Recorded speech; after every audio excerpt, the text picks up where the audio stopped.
Hello, everyone, and welcome to another episode of GRC and Me.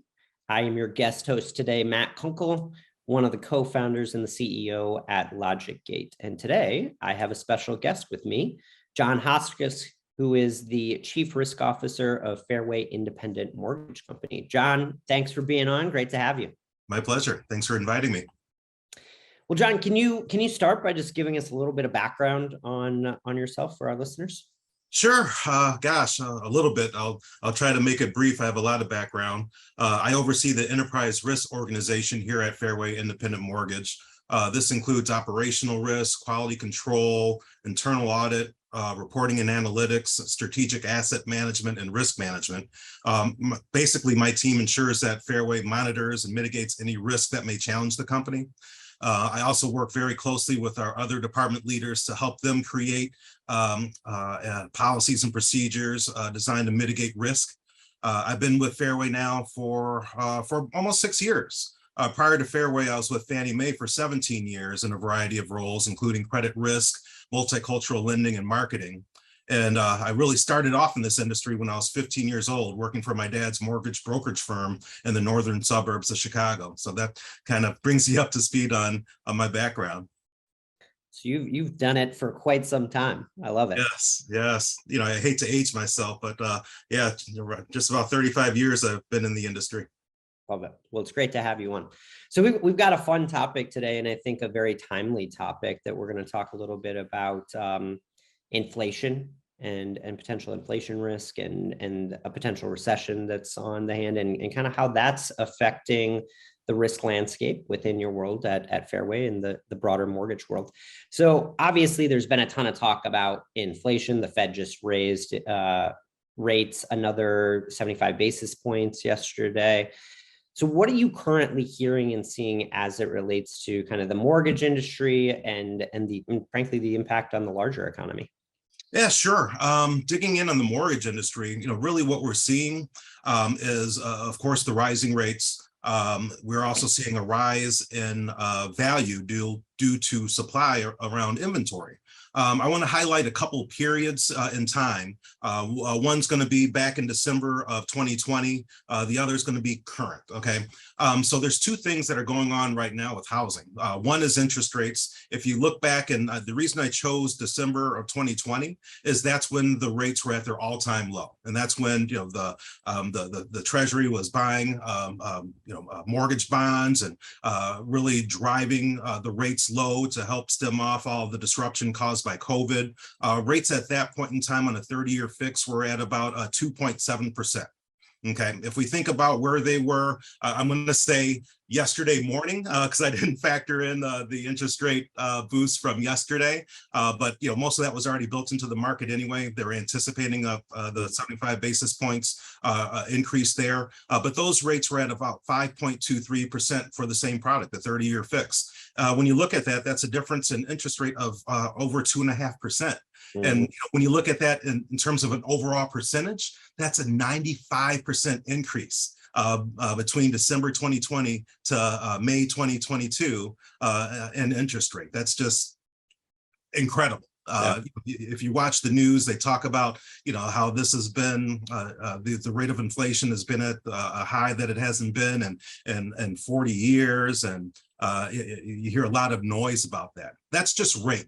Okay, so let's take a look at the same time period and let's talk about the median sales price of a home. So if you look back to December 2020, the median sales price of a home was $358,000. Where it is now in May is $428,000. So that's a difference of about $70,000. So there's been like almost a 20% increase in the cost of housing now, just because there's little supply there. For whatever reason, the post-COVID release of inventory hasn't happened. People are still sitting on their houses. During COVID, the inventory really wasn't moving because of the fear of COVID, because of the fear of walking through a listing and getting sick. And, that's eased, but the release of those properties has not. We've seen a lot of people putting money into their existing homes instead of moving up to their move-up home.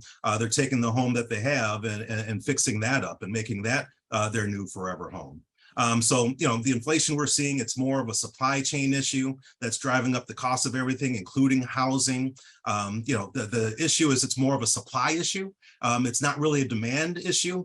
We don't have increased demand. There's just really nothing out there. And about the inventory, it's currently disrupted. And what's unusual about that is it's very easily disrupted. Just a little change can, keep things at their way they are. The rising gas prices, that certainly doesn't help anything. That's almost another way besides, raising interest rates to control inflation. Yeah. Yeah, I totally agree with you, and that makes a ton of sense. I mean, we're seeing something similar in SaaS, right? A year ago, SaaS, software as a service valuations and software valuations were at the all-time high. The NASDAQ was at the all-time high. Some of the big SaaS players had just bonkers valuations on what their earnings were.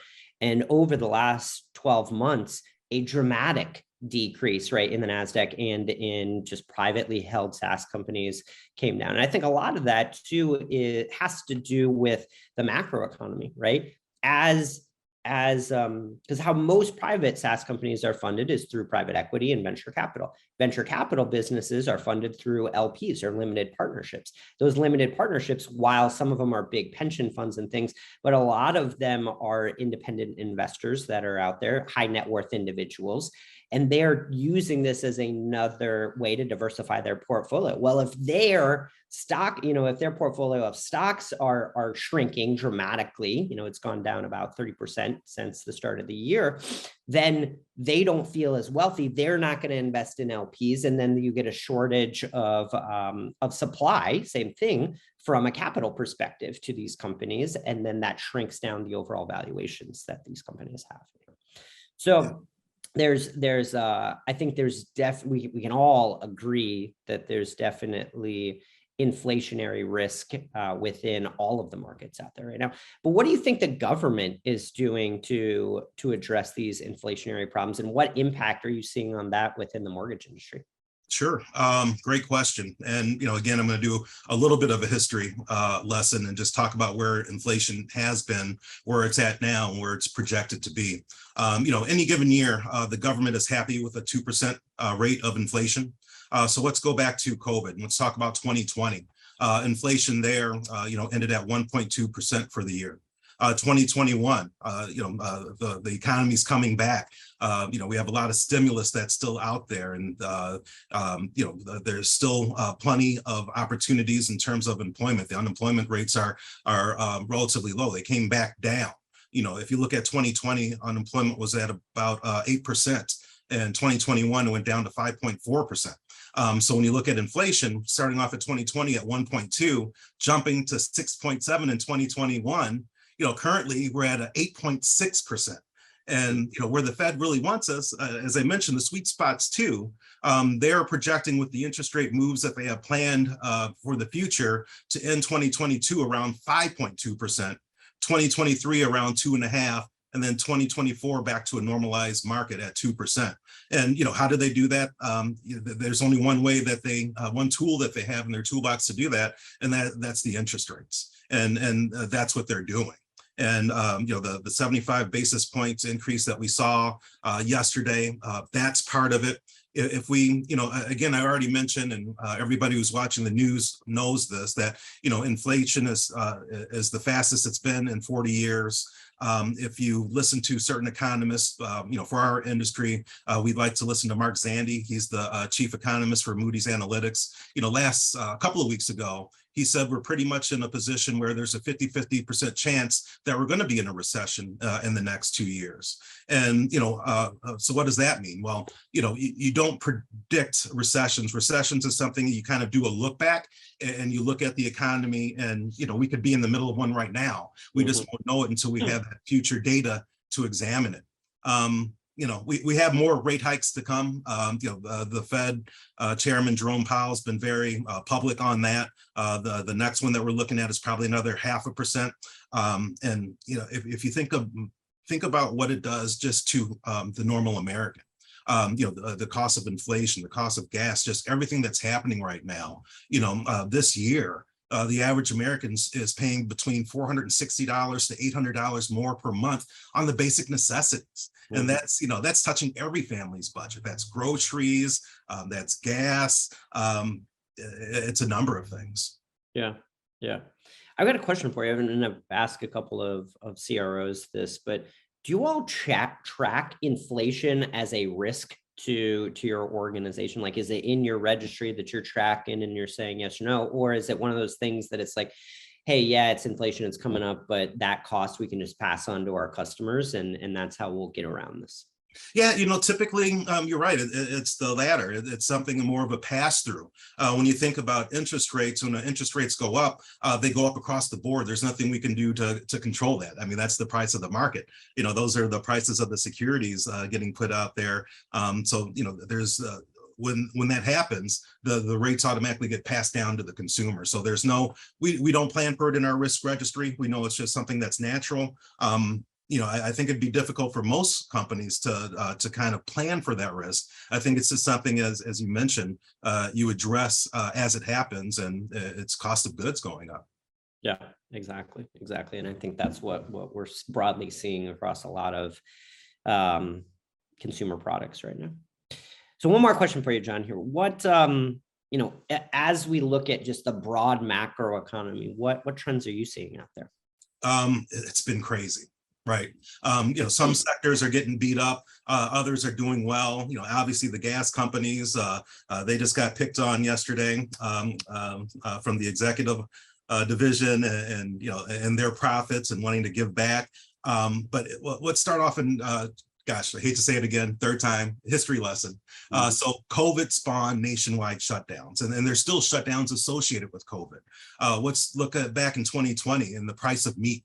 Meat started shooting up because COVID was running through meat packaging plants, and they had to shut down, right? Technology shortages around the world. We all highly rely on China for our technology and computer components and components for our auto industry, and they're still having shutdowns in China. They had some shutdowns just this week that are affecting technology and the price of goods. Vehicles. If you go to a new car lot right now and you look inside where they're supposed to have all their fancy, brand new cars that just rolled off the truck, they're used cars in the dealership, in the showroom, and there's sparse cars in the lots. There's really a drive too in terms of pricing because, again, supply and demand. You're able to get more selling your used car. The auto industry is being able to make more.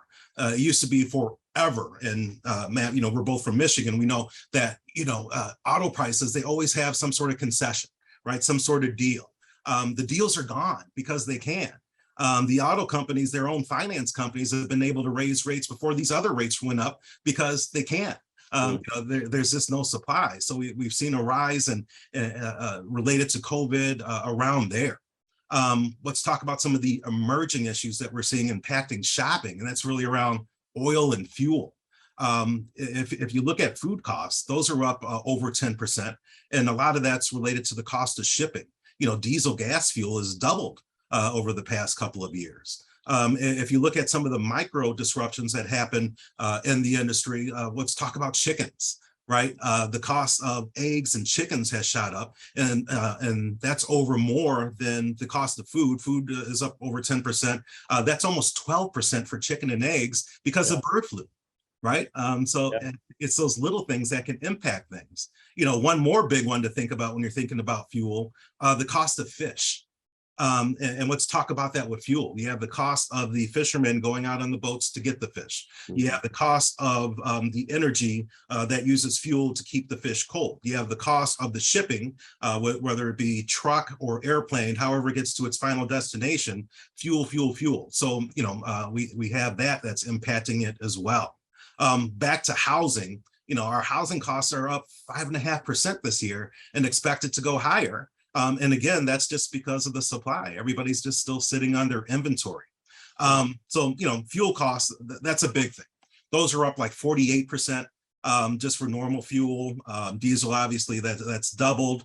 If you think about some of the things that impacted that, A couple of years ago, we slowed our production of oil in Alaska, and we've halted exploration in some of our untapped lands. The war in Ukraine obviously has disrupted Russian oil across all of Europe, and that affects us as well, because that affects the suppliers, the other suppliers. So the cost is going up there. And also the UAE, the United Arab Emirates, they have not ramped up oil production to meet the demand. So, again, it's a gigantic supply issue that we're having that's really driving the inflation that we're I seeing. think, John, you've highlighted just so many amazing examples there of why what you and other chief risk officers, whether in mortgage or other industries, do day in and day out is so hyper critical to organizations, right? It's about being able to understand all of the existential risks, not just the easy ones that we all know about that are kind of the same. It's all of these existential risks that are only getting more critical, and the velocity of them is only growing more, right? 20 years ago, did people have climate change risk on their mind? Probably not, right? Did they have, there's geopolitical risk, there's all these supply chain risk issues that you have out there. Were people thinking about gas prices as a risk as it relates to the supply chain of what they need to do to create and their products for organizations? So to me, what you've just done is highlight really the true importance of what the risk department does in an organization to protect it and understand these factors and how to mitigate against them, but also to give organizations that strategic advantage and say, hey, these things are coming on the horizon. We need to plan, we need to prepare for this potential risk that could happen to our company. So I got one final question for you, John, before I let you go. And this is a fun one. So here at LogicGate, we do something called Summer Fridays, where we give our employees Friday afternoons off so they can spend time with their family, friends, four-legged friends, and just give them some mental health back in the day. What fun things are you planning on doing this summer? Oh, that's a great question, and I appreciate the fun that you guys have. So this. I'm from Ann Arbor, Michigan. My family's there. My best friends are there. With COVID, we haven't been going there a lot. We haven't been getting out a lot, as most folks have over the past couple of years. But we're getting out there now, and we've been making a lot more trips back home to Ann Arbor. And just this last weekend, 2 weekends ago, I took my youngest fishing for the first time ever, and he caught his first fish. And he's fallen in love with fishing, and so fun watching him. And, I hope next time that I take him out that he gets to take the hook out of the fish himself. But that was daddy duty that day. So to answer your question, my fun thing that I'll be doing is getting this fishing hat back on, grabbing Emerson. He's my 11-year-old, and grabbing the rods. And we're going to be doing a lot of fishing this summer. I love it, John. Hopefully catch a big one on the Huron River. That's great. Yeah. Well, hey, thank you so much, my friend. I appreciate you being on the show with me. And for GRC and me, my name is Matt Kunkel, and remember to risk with confidence.